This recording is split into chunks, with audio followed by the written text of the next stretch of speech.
सभी को जय मसीह की। खुदा के अनुग्रह में आप सभी का स्वागत है आपके चैनल गॉड्स एंजल में। आज हम बाइबल के बारे में बात कर रहे हैं। जैसे हमने पिछली वीडियो में देखा, बाइबल नहीं, परमेश्वर का वचन, खुदावंद का कलाम। मगर हम उसे बाइबल कह के संबोधित करते हैं तो उसमें कुछ भी गलत नहीं है। तो आज हम उसे बाइबल ही कहकर बात करेंगे। तो बाइबल अपने बारे में, परमेश्वर का वचन खुद के बारे में एक गवाही देता है।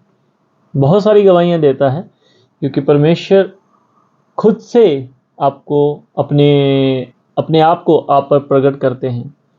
अब जब विश्वास के साथ, प्रार्थना के साथ, समर्पण के साथ परमेश्वर के वचन में जाते हैं तो खुदा बहुत सारी बातें, बहुत सारा प्रकाश, बहुत सारे गहरे भेद आप पर खोलते हैं।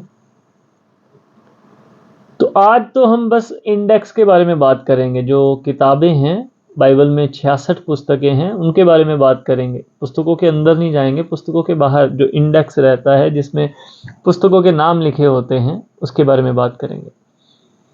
तो बड़ी साधारण सी बात अगर हम समझने पे आए तो उत्पत्ति में जब परमेश्वर ने और इंसान के रिश्ते के बारे में जब हम पढ़ते हैं तो हम जानते हैं कि परमेश्वर और इंसान दोनों एक साथ रहते थे। मगर पाप की वजह से जो गलती हमने, इंसानों ने करी, उसकी वजह से वो परमेश्वर का रिश्ता टूट गया। मगर खुदा जो दयावान हैं, बहुत दयालु हैं, उन्होंने एक जरिया बनाया। एक मनुष्य के पुत्र के बारे में खुदा ने वहाँ पर एक भविष्यवाणी करी, जो हमारे सारे जगत के पाप, आपके मेरे पापों को लेकर कुर्बान किया जाएगा और उनके द्वारा हमारा उद्धार होगा। उत्पत्ति से लेकर मलाकी तक हम उस भविष्यवाणी को पढ़ते हैं। अनेक नबियों के द्वारा, अलग अलग नबियों के द्वारा, अलग अलग समय में और अलग अलग तरीके से, कभी दर्शन में, कभी भविष्यवाणियों में। और वो सारी की सारी भविष्यवाणियां कहाँ के पूरी होती हैं? मत्ती, मरकुस, लूका और यूहन्ना। एक मसाया आया जिसे हम परमेश्वर का बेटा, परमेश्वर का मेमना और सारे जगत का उद्धारकर्ता करके हमने उसे ग्रहण किया। उनकी कुर्बानी से, उनके लहू से, उनके कोड़े खाने से हम चंगे हुए और उद्धार पाया इन सारी पापों से। तीसरे दिन वो मुर्दों में से जी उठे और स्वर्ग में चले गए। किस वायदे के साथ? कि मैं फिर से आऊंगा। तो जो अदन के बाग से शुरू हुआ था, आधा हो गया कि एक कुर्बानी दी गई हमारे पापों के लिए, मेरे पापों के लिए, आपके पापों के लिए। अब वो दोबारा लेने आएंगे ताकि हम फिर से अदन के बाग में परमेश्वर के पास जा सके। किनके द्वारा? प्रभु यीशु मसीह के द्वारा। अदन के बाग से अदन के बाग तक का ये सफर है जिसमें से हम आधा हो चुके हैं। और जितनी भविष्यवाणियां लिखी थी वो सब पूरी हुई हैं। और अब की भविष्यवाणियां कि परमेश्वर दोबारा जल्द आएंगे, बहुत जल्द पूरी होने जा रही हैं। वैसे भी आप जब न्यूज़ चैनल पढ़ते हैं, आज भी जो चीज़ें हो रही हैं, घट रही हैं, लड़ाइयाँ, बाकी सब चीज़ों का जिक्र पढ़ते हैं, तो हम तो वैसे ही अंत समय के नज़दीक पहुँचे हुए हैं।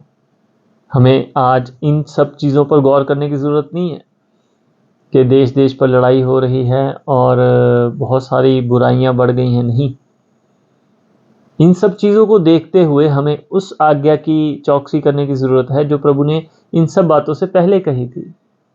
सावधान, भरमाए मत जाना।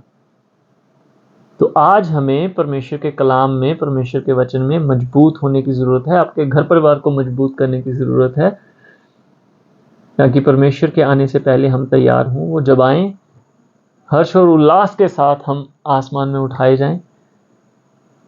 ना तो हमें उस शोक, उस पीड़ा से गुजरना पड़े और ना परमेश्वर हमारी ओर देखकर शर्मिंदगी हो कि ये कलाम जानने के बाद भी अभी तक तैयार नहीं है।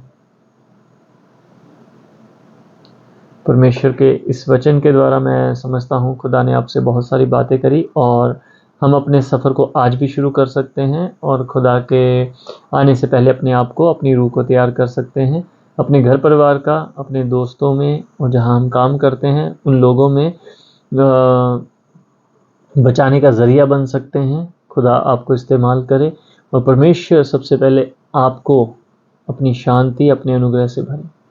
खुदा प्रभु यीशु मसीह के पाक पवित्र नाम में आप सभी को जय मसीह की। खुदा का अनुग्रह आप सब पर बना रहे, परमेश्वर की शांति आप सब पर बनी रहे।